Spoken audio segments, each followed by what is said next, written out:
Hi everyone, my name's Deb Butler and I'm one of the directors of Food Pioneers, and I also project manage the Worthing Honey Collective. And it's brilliant that you're here with us today because we thought, well, what could we do with this world of digital that we're in at the minute? And I'd really like to invite you to come and meet our bees. So I don't know if any of you have visited a beehive before, but we've got 6 hives here and we call it an apiary, and we're keeping bees in community. That's our project. And the reason I got really excited about this, you have to excuse the trains going by. We're on the railway line, which is a really good place to be actually, because there's loads and loads of forage along the railway line, lots of brambles and fantastic food for the bees. So I got excited because if you think about it, we need bees, we desperately need bees, and we need to make sure that we preserve them and help them and support them. 85% of our plants exist because of bees and their pollination. Also, without bees, we wouldn't have a third of the food that was on our plates. So all of those delicious things like fruit and vegetables, bees help us have those, and that's really important for our diet. More than 100 crops are also pollinated by bees, so you can see that they're a really important part of our ecosystem, and we must do all we can to help them. They are under threat at the moment. People are still using pesticides, habitats are being destroyed, so there are things that we can also do to help them. So if you think about some of the things that you might see around you, you've probably seen bug hotels maybe in your schools or in parks or in your gardens. Fantastic, you're creating habitat. We'd also encourage you to plant wildflowers. But also think about putting out a little bit of water. So if you're putting water in maybe a plant pot saucer or a bowl, just make sure you put some pebbles or stones in there or some pieces of wood, just so that the bees can land on it and then drink the water and fly off, because we don't want them to drown in the water. So there's lots and lots that we can do, and as I say, bees are really vital to our ecology and to our food sources as well. So I'm not the cleverest, and I can't remember all my studies from school, but I would like to know a little bit more about pollination and why it's important. So we've got one of our lovely volunteers, and more of a brain box than me, Mr. Archer. He's a teacher, and he's going to tell us a little bit more and help me a bit more with understanding how it works. Well, plants like to make new plants, they like to make babies, they want to reproduce like any living thing, and to do that they make seeds. For seeds to happen, you have to get the male pollen, which is held on these little fluffy bits in a flower here. That's pollen. Across to the female part of the plant, which in this one is that big spidery thing in the middle. There we go. Now if that pollen can land on there, it can grow, and the female part can develop a seed down here in what's called the ovary. Now most plants need their pollen to be taken from one flower to the other, so they need something to do that. And the 2 main ways it happens are by wind blowing it. So that's things like grasses, a lot of trees like birch and pine. The pollen just blows in the wind, and that's the stuff that gets up your nose if you have hay fever. An awful lot of plants though produce these very bright, showy, pretty things called flowers, and they're to attract pollinators. Pollinators are animals that will carry the pollen from the male part to the female part, or from flower to flower. Insects are really important, things like bees and beetles, but also things like bats, birds, small furry animals like mice. Bees though, that includes our honeybees, are some of the most important pollinators. So they'll land on the flower, they'll pick up the pollen, like my finger, and then they'll go off to another flower and drop it there so it can reproduce. There are thousands of types of bee. Honeybees are the ones that we use, but they're all vital, and they must be important to plants, otherwise they wouldn't produce these great big pretty showy blooms to attract them. And I guess they help each other out as well. The flowers are helping out the bees by giving the bees the food that they need to take back to the hive. It's absolutely a 2-way process. So as well as being pretty and showy, so the bees walk in the first place, pollen's good to eat, so they eat some of it. Down in here there's the sweet sugary nectar which the bees make into honey, and they smell good, so they attract the bees with the food, the nectar and the smell.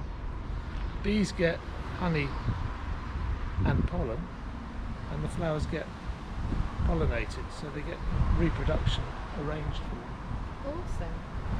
Right, so now we're all experts. Thank you, Mr. Show the pollen. Can you see the pollen on the bees' legs? Just a little yellowy. Very close. So that's what the bees do. They've gone out and like collected all the pollen and they rub it off their body and then put it into their little pollen baskets on their legs. You see?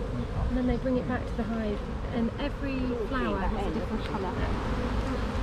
Okay, before we go into the apiary, we obviously need to make sure that we're safe, and there's certain things as well that you need to take into the apiary with you. A bee's just joined us. I don't know if you can see that, Neil. See that little one down there? Off it goes. So you've probably seen lots of pictures of people wearing suits. So I wear a jacket, but you can wear a full suit.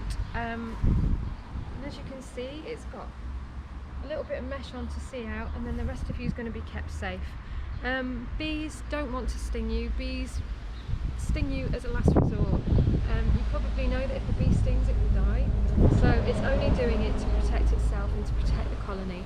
So try not to be too afraid. If a bee's coming towards you, just stand still, don't flap around, and just walk away slowly. That's what we tell people when they come out of the apiary.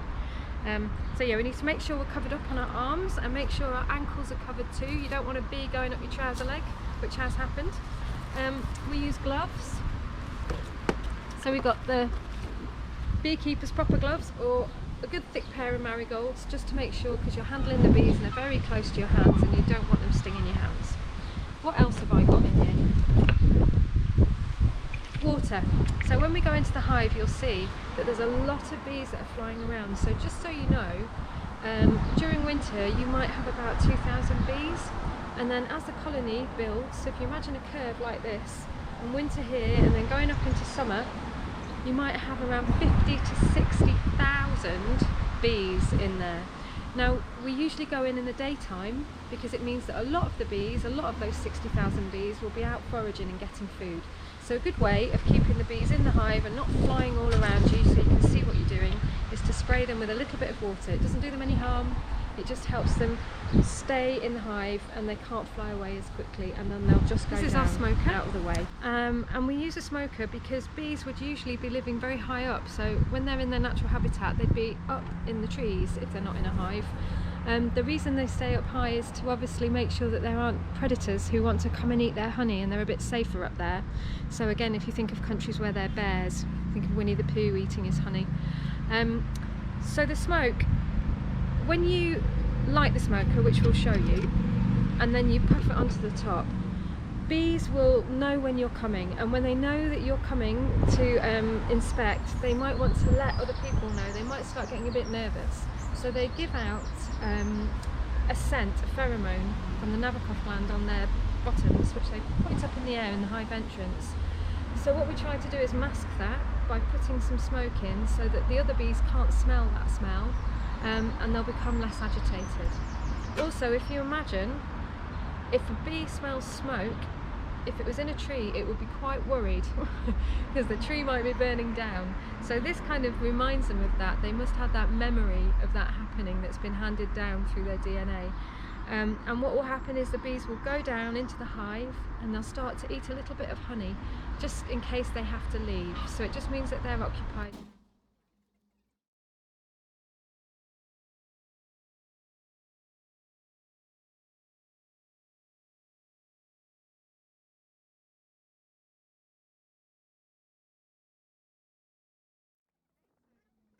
Our smoker. Sometimes the bees get in the way of putting the lid on the hive. I'll show you the hive and the different parts. So what we need to do is be able to brush the bees off. So you can either use a bee brush like this, or I've got some feathers. A friend gave me a beautiful American eagle feather, and you can just brush them off. And it doesn't hurt them at all, but you don't want them to get squashed under the lid. We try and be as gentle as we can. Another tool which we're using a lot at the moment, is a queen cage. So with these, we'll talk a little bit more about the 3 types of bees that we'll find in a hive. As I say, there's 3 different types of bees that we're going to be looking for, and these are the 3. So we've got the drone, which is slightly fatter, and he's got very googly eyes. And then here's the queen, so you can see she's a lot longer, up to about 2 centimetres, I'd say. So quite big, quite distinctly big from the other bees. And you'll see a colour on her back, and that's just to mark what year the queen was reared and sort of born in a way. And she lays 1,000 to 3,000 eggs a day. And she's probably going to be doing that until she's aged about 3 to 4. This is the worker bee, so this is the bee that you'll see, it's the most common one. She's the smallest of them, and it is a she. And in a hive, there's about 50 to 60,000 bees during the summer, and then obviously there are a lot less in winter. So there's 2 different types of bees. You get your summer bee, and I don't know if you know how long a bee lives for, but it's only 5 to 6 weeks in the summer. And then in winter you'll find the bee gets a little bit fluffier and a little bit bigger, and bees don't hibernate, they just stay in the hive, and their only job is to flap their wings and keep the hive warm to look after the queen. And those bees can last a lot longer, so they're probably like a few months. So they're the 3 that we're going to be looking for. But what we use this for is we'll find the queen, we'll pop it on her, and then we'll use a pen like this, and we just mark the queen. You have to be super careful, but then it helps us identify the queen and lets us know where she is in the hive, because as you'll find out, you need a queen as well as the worker bees and the drones, so you need all of those. And if we don't have a queen in there, then we'd be a little bit worried, because it might mean that the colony are under threat a little bit. So there are the things I carry around with me. And then the final thing I'll show you today is a hive tool. And you get all different types of these, but these are really important tool for us. So when we go into the hives, and I'll show you, you need to use this to be able to lift up the hives, and they get very sticky, the super frames and the brood frames, which again I'll show you when we get into there. And you need this to lever it up, and sometimes you need to push this between the brood box and the super to crack open the hive to get in. So again, I always try and keep that in my pocket. So yeah, I think that's everything we need. So I need to get myself suited and booted, and we'll see you in the apiary. Ta-da! Welcome. First of all, I thought it would be really helpful to just explain a bit about what a hive is. So as you can see, we've got 6 different hives in here, and they've all been painted by local schools and families and children, so thank you everyone who's taken part in doing that. They're gorgeous. If we go to the bottom of the hive, you can see that we've got a stand. Now a stand can be a wooden stand, a plastic stand, or we've got some breeze blocks here, so it just raises it off the ground, so it stops animals coming in, and it also makes it a bit easier for us to inspect as well. We're not bending over. This is the floor, and if we come around to the front, you'll see lots of bees. Look at them all going in. So on the floor there's a little landing strip here, and it's almost like steps that they can climb up, and you can see them flying in. So what's happening at the moment are the bees are going out to forage, and then they're coming back into the hive with all of the pollen and the nectar that they need to store in there. So this is called a brood box. Now this is slightly bigger than the boxes that you see here, and this is because it's the royal residence. This is where the queen lives. So this is the Buckingham Palace of the hive. And in here, when we go inside, you'll be able to see a little bit more, but that's where we'll hopefully find the queen, and that's where all the babies are born as well. Moving up, in between here you can see a tiny bit of wood, and when we go into the hive you'll understand it a bit more, but this is called a queen excluder, and this stops the queen from travelling up to this box here, which has all of our lovely honey in. This is called a super, so this is a honey super. And if the queen did get into there, she'd start laying babies. Now none of us, when we put our honey on our breakfast or have a spoonful of honey, will want to be eating baby bees. So that's why we try and keep her in this area. Now as the flow comes on, when I talk about the flow, it means there's a nectar flow, so there's lots of things happening, there's lots of flowers that have got nectar in. These will gradually start to get more and more, and again it will probably make a bit more sense when we're inside, but I just wanted to give you an idea of what the hive looks like. And on the top, underneath here, we have a piece of wood that's called the crown board that just keeps the bees inside nice and warm. And then we have our lid. Beyonce, which is one of our new queens. And Liz is just going through the brood box, and we're looking for the queen, and we're looking for stores. So when we talk about stores, there you go, stores on the doors there are loads of honey and all capped. So we call it honey when it's only 20% water content, and we use a hydroscope to test that. It's quite light actually. These. Yeah. So the shiny bits inside are the nectar that the bees have brought in, and these small bees, as you'll recognise from the picture that I showed you. The practice cup. Oh look, that's a practice queen cup. Sorry. Which we're going to get rid of. And these are the worker bees. They're much smaller. Remember, the queen was quite long in her body, whereas the drones, which are the male bees, are much fatter with big eyes.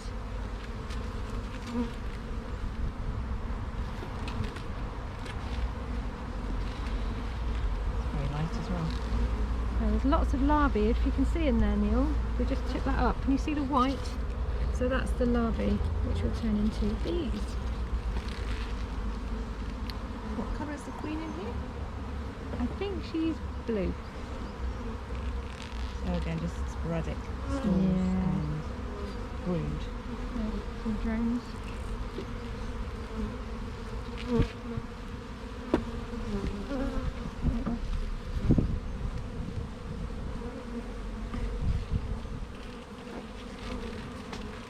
And this one.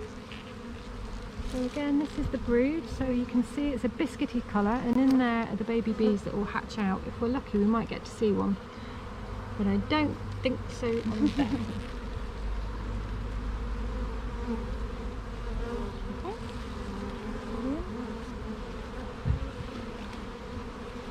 Okay, these ones over here look a bit busier. Aha.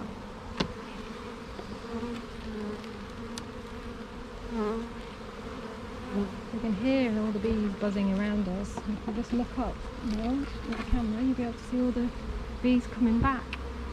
So they've all been out to forage. That was okay. interesting.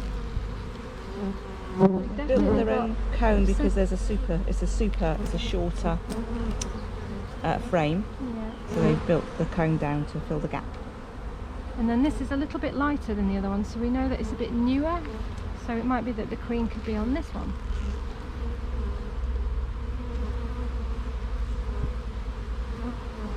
No sign of her yet.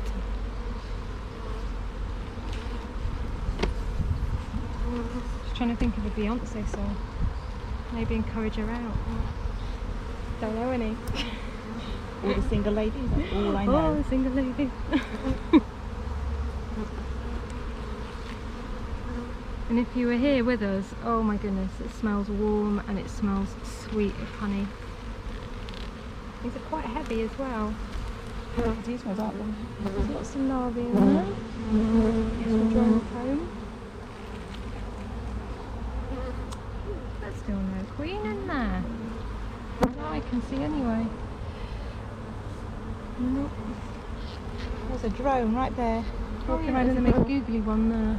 You see him? At I've the got top big there, look. eyes. At the top, on the top there. And there. So they Yeah. look slightly different from the workers. You have to look really closely.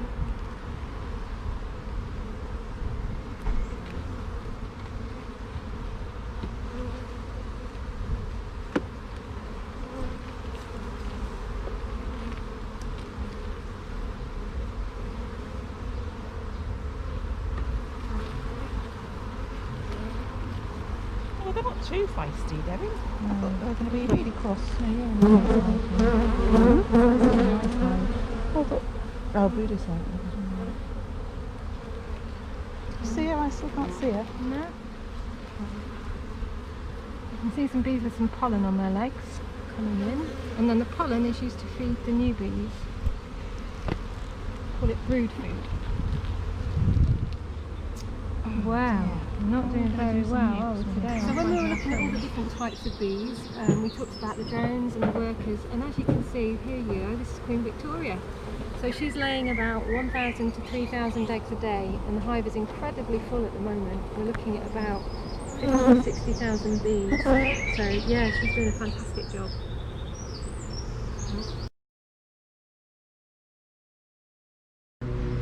So we we go through the hives just to make sure the hive is healthy, to see if we can see eggs and drones, and we're looking for larvae.